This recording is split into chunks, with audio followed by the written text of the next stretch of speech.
Assalamualaikum warahmatullahi wabarakatuh. Perkenalkan, nama saya Akil Febrian Asrif. Di sini saya akan membahas tentang review jurnal dari tugas analisis risiko. Jadi judul jurnal yang akan saya review adalah analisis risiko keselamatan dan kesehatan kerja dengan menggunakan metode hazard dan operability study pada bagian hidrotest manual di PT Klatek Bimetal Manufacturing.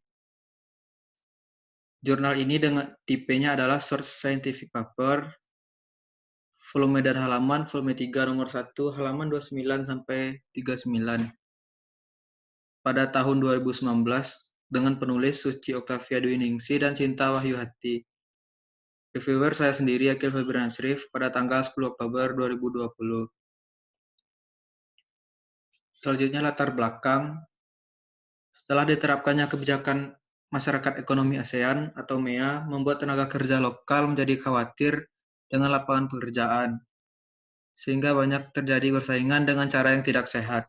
Dengan semakin ketatnya persaingan untuk mendapatkan sebuah pekerjaan, seringkali merupakan yang namanya keahlian dan pengetahuan, yang merupakan hal penting untuk melakukan suatu pekerjaan, terutama pekerjaan yang memiliki risiko tinggi kecelakaan. Menurut data ILO, di Indonesia rata-rata per tahun terdapat kecelakaan kerja sebanyak 99.000 kasus dan mengakibatkan 70% kematian dan cacat seumur hidup. Menurut Restu Putri dan Sari tahun 2015, bahwa untuk mengurangi atau menghilangkan bahaya yang dapat menyebabkan kecelakaan di tempat kerja, maka diperlukan suatu manajemen risiko kegiatan meliputi identifikasi bahaya, analisis potensi bahaya, penilaian risiko, pengendalian risiko, serta pemantauan dan evaluasi. Dalam proses identifikasi dan menganalisis dan melakukan analisis potensi bahaya dapat menggunakan metode Hazard and Operability Study atau HAZOP. Jadi di sini tujuan penelitiannya adalah untuk mengetahui dan menganalisis identifikasi bahaya. Yang kedua adalah untuk mengetahui analisis potensi bahaya terhadap keselamatan dan kesehatan kerja. Yang ketiga adalah untuk mengetahui penilaian risiko. Yang keempat adalah untuk mengetahui pengendalian risiko. Dan yang kelima adalah untuk mengetahui pemantauan dan evaluasi bahaya. Selanjutnya adalah teori dasar. Yang pertama adalah keselamatan dan kesehatan kerja. Jadi keselamatan dan kesehatan kerja ini adalah suatu kondisi dalam pekerjaan yang sehat dan aman baik bagi pekerjaannya, perusahaannya, maupun masyarakat dan lingkungan sekitar tempat kerja tersebut. Menurut peraturan Undang-Undang Ketenagakerjaan, setiap pekerja atau buruh berhak atas perlindungan keselamatan dan kesehatan kerja yang diatur dalam Undang-Undang Nomor 1 Tahun 1970 tentang keselamatan dan kesehatan kerja.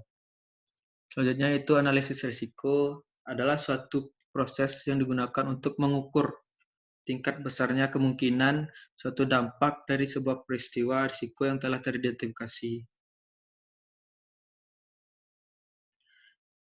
Jadi di sini menggunakan dua metode. Yang pertama adalah metode Hazard and Operability Study. Jadi HAZOP itu adalah pemeriksaan terstruktur dan sistematis yang direncanakan atau proses atau operasi yang ada untuk mengidentifikasi dan mengevaluasi masalah yang mungkin mewakili risiko untuk personil atau peralatan. Jadi tujuannya sendiri adalah untuk mengidentifikasi kemungkinan bahaya dan risiko yang muncul pada fasilitas-fasilitas pengelolaan atau pengoperasian pada perusahaan. Berikut adalah tabel bobot keparahan dan bobot kemungkinan yang telah diatur sendiri oleh perusahaan. Di sini ada 5 level.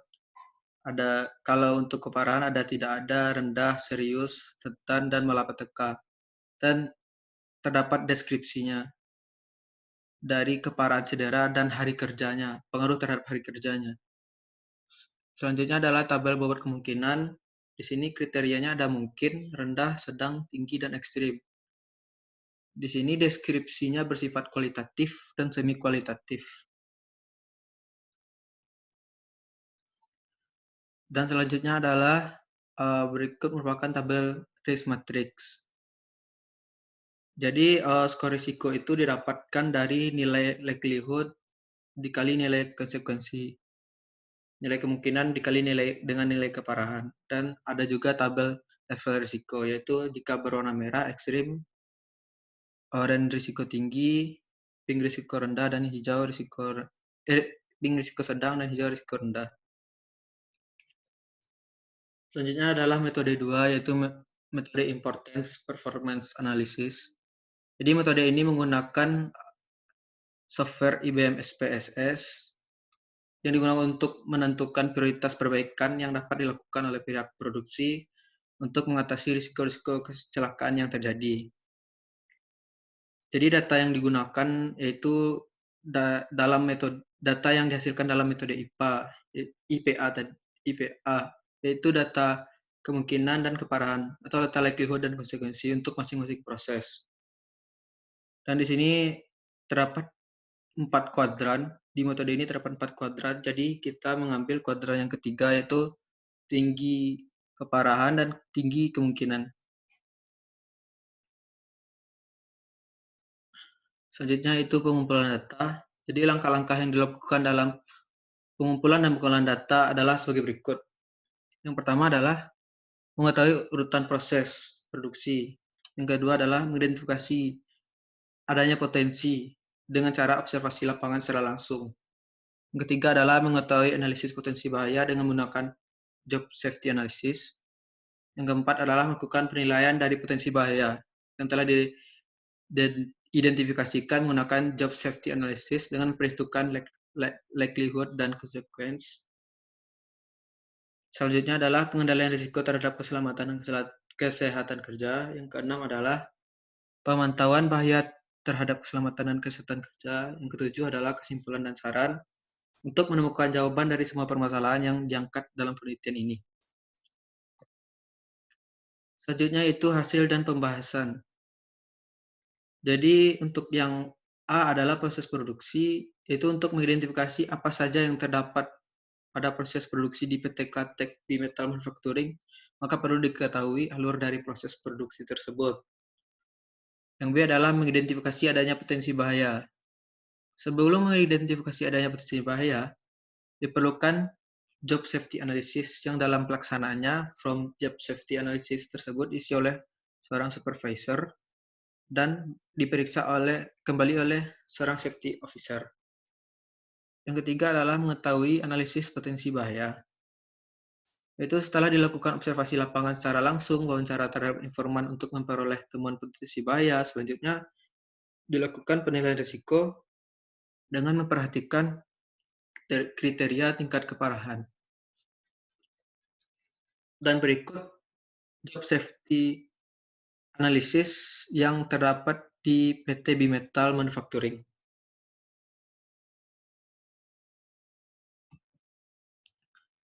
Dan selanjutnya adalah terdapat 16 proses dan di masing-masing proses terdapat beberapa temuan bahaya serta nilai risk level yang berbeda-beda.